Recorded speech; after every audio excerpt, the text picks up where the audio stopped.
तो देखा होगा कि आज मध्य प्रदेश में कैसी सरकार चल रही है। मेरे ख्याल से 225 महीनों की सरकार है और 250 घोटाले हैं। 18 साल से सरकार चल रही है, 22,000 घोषणाएं की हैं। मंडला जबलपुर की जो सड़क है 10 साल से बन रही है, 10 साल से। पहले 4 लेन की बन रही थी, अब 2 लेन की बन रही है, लेकिन 10 सालों में बना नहीं पाए। वही मैं कह रही हूं, ढंग से नहीं बनी है। आप आ जाइए ना मंच पे।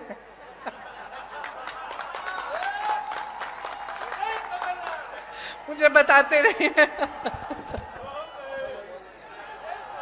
यहाँ की सड़क की तो ये स्थिति है कि गडकरी जी जो मंत्री हैं, जो सड़क बनवाते हैं, उनको आकर माफी मांगनी पड़ी आपके सामने। ये बात है, आप सोचिए। इतने सारे घोटाले, बच्चों के पोषण में घोटाला, मिड डे मील में घोटाला, सर्व शिक्षा अभियान में घोटाला, स्कॉलरशिप में घोटाला, भर्ती परीक्षाओं में घोटाला। तो बच्चों का भविष्य क्या है? आप बताइए बहन, आप ऐसे कर रही हैं, क्या भविष्य है? आप अपने बच्चों के लिए मेहनत करती हैं कि नहीं? मेहनत करती हैं, मेहनत से उनका पालन पोषण करती हैं। तमाम दुनिया भर की समस्याएं होती है, लेकिन माँ बाप क्या चाहते हैं कि बच्चों की परवरिश ठीक ढंग से हो, बच्चे आगे बढ़े। लेकिन आपको अंधकार ही अंधकार दिख रहा है। जब आपके स्कूल में पोषण पर घोटाला हो रहा है, जब स्कॉलरशिप पे घोटाला है, जब भर्ती की परीक्षाओं में घोटाला है, तो बेचारा नौजवान करे क्या? स्कूल करता है, पढ़ाई करता है, अच्छे अच्छे अंक भी लाता है, आगे जाकर फीस भरता है, ट्यूशन करेगा, भर्ती परीक्षा के लिए तैयारी करेगा बेचारा। माँ बाप कभी कभी घर से बाहर भी भेज देते हैं, दूर कहीं पे ट्यूशन सेंटर में, किसी शहर के अंदर की, जा बेटा पढ़ ले, अच्छा भविष्य बनेगा। और फिर क्या होता है? उसमें घोटाला हो जाता है, हर स्तर पर घोटाला। तो बेचारा परीक्षा देता है, परीक्षा में पास भी हो जाता है, लेकिन नियुक्ति नहीं होती, क्योंकि घोटाला हो जाता है, सब कुछ बंद हो जाता है।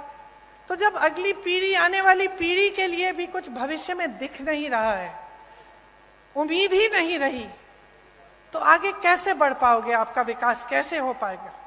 सबसे बड़ा व्यापम का जो घोटाला हुआ यहाँ, पता नहीं कितने लोग मर गए उसमें, किसी ने इंक्वायरी, जांच तक भी नहीं कराई। और वही सरकार चली जा रही है, चली जा रही है। मां नर्मदा पे घोटाला, महाकाल में घोटाला, मंदिर में जो मूर्तियां लगाई हैं उस पर भी घोटाला। तो थक नहीं गए हो आप? थक गए हो? थक गए हो ना? क्योंकि आखिर देखिए, जो नेता होते हैं, राजनीति में आते हैं, किस लिए आते हैं?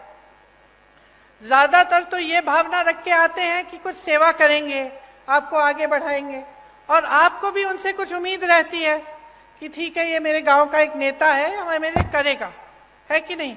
लेकिन जब आपको दिखता है कि चाहे कुछ भी मंच पे आकर कुछ भी कह रहे हैं, आपको कुछ भी कहानियां सुना रहे हैं, लेकिन सच्चाई इनकी कुछ और है। जब आपको दिख रहा है कि सालों से, 10 सालों से आपकी सड़क नहीं बन पा रही है, जब आपको दिख रहा है कि यहाँ नर्मदा मैया में घोटाला हो रहा है, आपके बच्चे आगे बढ़ नहीं पा रहे हैं, यहाँ से पलायन करके चले जा रहे हैं बड़े बड़े शहरों में भटकते हुए नौकरी ढूंढने के लिए, तो क्या आप नहीं सोचते कि बहुत हो गया है, कि अब सरकार बदलने का समय आ गया है? जिन्होंने भ्रष्टाचार किया है उनको सबक सिखाने का समय आ गया है, और एक ऐसी सरकार लाने का समय आ गया है जो आपके लिए काम करे।